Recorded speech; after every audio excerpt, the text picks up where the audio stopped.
ನಿನ್ನೆ ಸಂಜೆ Karkala town police station ವ್ಯಾಪ್ತಿನಲ್ಲಿ ಒಂದು ಹುಡುಗಿಯನ್ನು ಅಪಹರಣ ಮಾಡಿ ಅತ್ಯಾಚಾರ ಮಾಡಿದ್ದಾರೆ ಎಂದು ಒಂದು ದೂರು ಬಂದಿದೆ.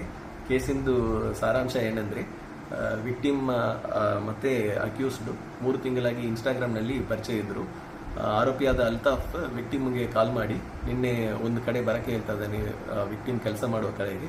ಅಲ್ಲಿ ವಿಕ್ಟಿಮ್ ಹೋದಾಗ ಅಲ್ಲಿಂದ ಅಪಹರಣ ಮಾಡಿಕೊಂಡು ಅಲ್ಲಿಂದ ಕರ್ಕೊಂಡು ಹೋಗಿ ಡ್ರಿಂಕ್ಸ್ನಲ್ಲಿ ಏನೋ ಮಿಕ್ಸ್ ಮಾಡಿ ನನಗೆ ಕೊಟ್ಟಿದ್ದಾನೆ.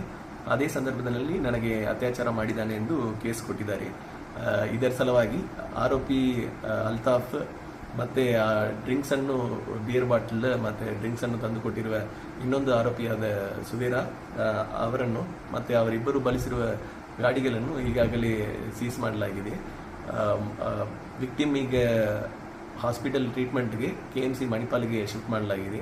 ಸೊ ವಿಕ್ಟಿಮ್ ಸಲುವಾಗಿ ಮತ್ತು ಅಕ್ಯೂಸ್ ಸಲುವಾಗಿ ಮುಂದೆ ಇರುವ ಲೀಗಲ್ ಪ್ರೊಸೀಜರ್ಸನ್ನು ಆದಷ್ಟು ಬೇಗನೆ ಮಾಡಿ ಮುಂದೆ ಕಾನೂನು ರೀತಿಯಲ್ಲಿ ಕ್ರಮ ತಗೊಳ್ಳಲಾಗುವುದು.